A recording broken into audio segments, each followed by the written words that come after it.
So today we are starting a new chapter, economic importance of bacteria and fungi. Okay, so one thing is come here, economic importance. Can you tell me the what is the meaning of that term, economic importance? What actually you understand? Can anyone give answer for this question? It's okay, I tell you. So, economic importance, whenever we are talking about economic importance, so there is some useful activity as well as some harmful activity. Okay, if we talk about the economic importance of bacteria, it means it is beneficial for us, also harmful. Okay, same thing for fungi also. Okay, if it is useful for us, so it is harmful also. Okay, so that's why we called it as economic importance. Now in this chapter, okay, after reading this chapter you will understand the useful role of bacteria in the field of medicine, agriculture, okay, and industry. Then you have to study about some harmful role of bacteria, that is spoilage of food, diseases in plants and animals, okay, and as bioweapons also. Then about fungi, we have to give a brief idea of the useful role of fungi in breweries, bakeries, okay, cheese processing and mushroom cultivation. Okay, process of manufacture are not required. Okay, manufacture process is not required for your syllabus. You have to just a brief idea about them. Okay, so now we will start the chapter with the introduction that you all know that bacteria are the most primitive, simplest, unicellular and the smaller microscopic organism. A.V. Antony von. A.V. full form is Antony von Leeuwenhoek first of all observed bacteria in 1676. Okay, he see it by his own, okay, making microscope. Okay, at that time he called them little animalcules. Okay, it is called that them not bacteria name is not given by him, he just called them little animalcules. Okay, then in 1838 these little animalcules were given the name bacteria. So bacteria name was given by Ehrenberg. Okay, so now you have to understand that first bacteria was discovered by Antony von Leeuwenhoek. Okay, and the name bacteria was given by Ehrenberg. Louis Pasteur, Robert Koch and Nageli become keenly interested in bacteria and showed that they are the causative agents of certain diseases. Okay, and if you see, they are agents of certain diseases, but they are as well as used in putrefaction, okay, and fermentation also. So these three scientists merely interested in studying about the bacteria. So if we talk about fungi now, we just briefing about the fungi also. So it is a large kingdom of over, if you say, 1 lakh species there. Okay, of fungi occur in worldwide. They are cosmopolitan in distribution. Can you tell me the meaning of cosmopolitan? What do you understand by cosmopolitan? So cosmopolitan means they are found everywhere. Okay, as they are found in air, water, okay, soil, over and inside the animals and plants. So that's why we call them, they are cosmopolitan in distribution. Fungi includes diverse organisms ranging from simple yeast to highly complex mushrooms. Okay, you know that yeast is a single made up of single cell. It means it is a unicellular organism. So and the mushrooms are uh, okay, they are either parasites or saprotrophs. So now is there, they are either parasites or saprotrophs. Okay, What do you understand by saprotrophs? So here definition also given that parasites cause diseases in animals and plants. Okay. Saprotrophic fungi obtain their organic food from dead and decaying organic matter. ठीक है, इसलिए उनको मृत्युजीवी कहा जाता है. Now we move to the economic importance of bacteria. A layman always considers bacteria as very harmful and disease causing organism. Okay, layman means if we just if we not know about much bacteria, okay, if a normal man we talking about, okay, which is not studying about bacteria main things, so he think that these are always harmful, but bacteria is very intimately connected with our lives. Okay, बहुत आंतरिक रूप से ये हमसे जुड़े हुए हैं.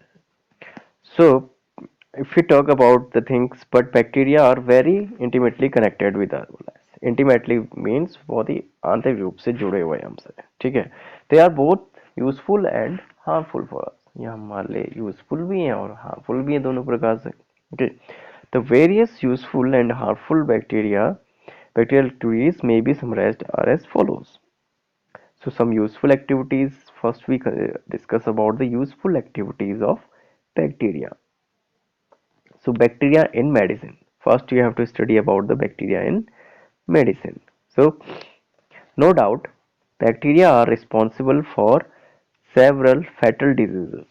Okay, but they have also been exploited by the scientists to produce certain life-saving drugs which control bacterial infections. These drugs include, okay, as we all know that the bacteria are for us, but some scientists extract many medicine from them, okay, or drugs you can say, which is harmful, useful for us. So first thing is antibiotics. Okay, if we talk about the antibiotics here, so antibiotics, as the name suggests, anti and biotics. Okay, anti means this, which are opposite or which is not well for bacteria. Okay, so certain filamentous bacteria, actinomycetes, okay, the member, this is the class of bacteria, one class of bacteria, which secrete some organic substances. These check the growth of many other microorganisms. Such substances are called antibiotics. Okay, so these are the substances which antibiotics are the substances which check the growth of many other microorganisms. Okay, so these are called antibiotics and have proved extremely useful in causing many infectious diseases. Some of the wonder antibiotics and bacteria producing them are, okay. Some are as given follow. So first antibiotic, if you see the name is streptomycin. Okay, it is obtained from the bacteria Streptomyces griseus. Okay, second one is tetracyclines. Okay, it is also obtained from the bacteria Streptomyces, but the species is Aureofaciens. Then next is tetramycin. Streptomyces ramosus is the example of the bacteria which give us tetramycin. Then erythromycin is obtained from Streptomyces erythraeus. Okay, erythraeus. It is the name also derived from that bacteria. Then chloromycetin. Okay, Streptomyces vagale. Then bacteria. Okay, it is obtained from Bacillus licheniformis. So these are the some examples of antibiotics which is obtained from bacteria. Okay, and can you tell me the name of first antibiotic? Streptomycin,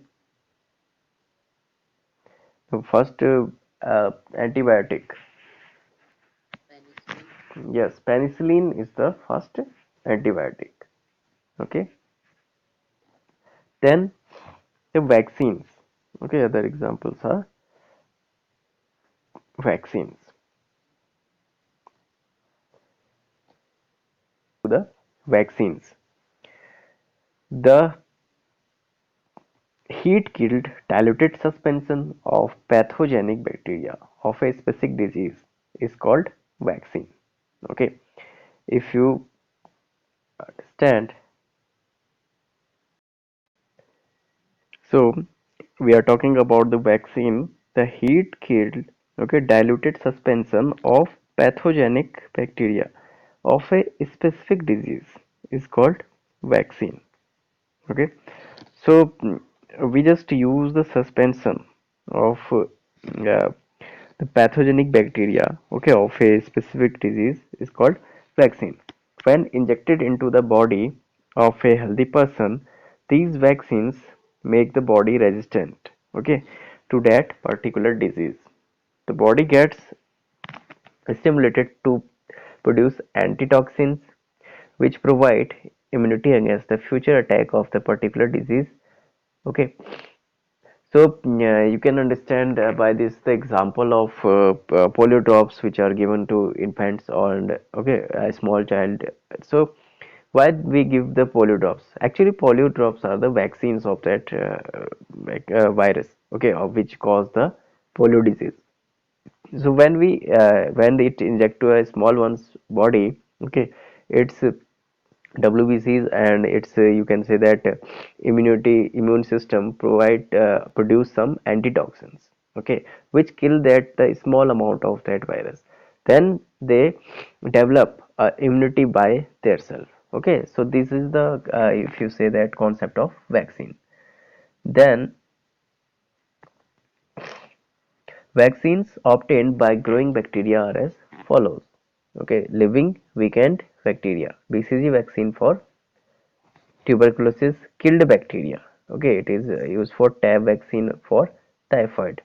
So we use the vaccine or obtain vaccines from living as well as killed bacteria. Okay, living bacteria, from living bacteria we obtain BCG vaccines. Okay, then from killed bacteria we use the TAB vaccines for typhoid. Now we read about the serum. It is the plasma preparation. Okay, serum means the plasma preparation having specific antibodies and antitoxin. Okay, from the blood of certain mammals such as horse, monkey, etc. Okay, plasma, you already know that it is a constituent of your blood. Okay, I hope you read in your earlier classes also. So serum also same like thing. When a serum containing particular antibodies or antitoxins is injected into the body of a patient, it helps to cure a particular disease. Okay, sera are used as a preventive measure against bacterial invention invasion. Okay, so sera are used as a if you say that preventive measure. Okay, we just use this as a to prevent from the bacteria. Okay, it is not inside the body of any organism like this we use it. Then synthesis of vitamin B, a host of certain bacteria such as Escherichia coli, okay, E. coli means Escherichia coli, live in the intestine of man and other vertebrates as symbiotes. These bacteria help in the synthesis of vitamins, especially B complex, okay, and vitamin K also. So Escherichia coli is very useful bacteria. Okay, it is live in our large intestine mainly. Okay, it also help in the absorption of water also. Okay, and the second thing, main thing is that it helps in the uh, synthesis of vitamin B complex. Okay, so that's why we are suggested that we not use much of antibiotics because they eventually kill these useful bacteria which live inside our body also. Okay, then the role of bacteria, or you can say that usefulness of bacteria in the field of agriculture. So bacteria play an important role in the maintaining, okay, the fertility of soil and increasing the yield of crops in several ways, okay, such as mineralization. First thing is mineralization, as the name suggests, okay, we add minerals by this. So saprophytic bacteria such as pseudomonas decompose the and dead organic material and release the simple inorganic compounds such as nitrates, sulfates, phosphates, etc. into the soil. Okay, it is called mineralization and increased fertility of soil. So you can understand by the example that uh, whenever the term is come saprophytic, okay, saprophytic means they are mainly okay eat upon or grow upon or find their food from the dead organic matter. Okay, so dead organic matter such as, if you take the example of tree, okay, when tree dies, okay, or it is falls down, it acted upon by the bacteria, okay, suppose it acted and it converted into its inorganic form.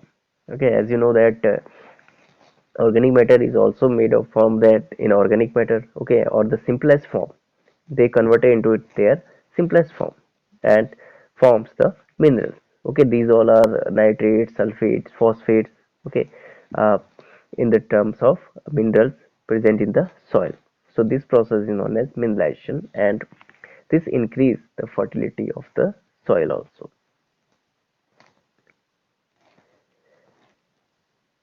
One main thing is that bacterial process that convert complex substances into simpler substances.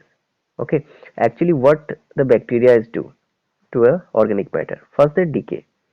Complete breakdown of organic matter in the presence of air without giving off foul smell. Then putrefaction.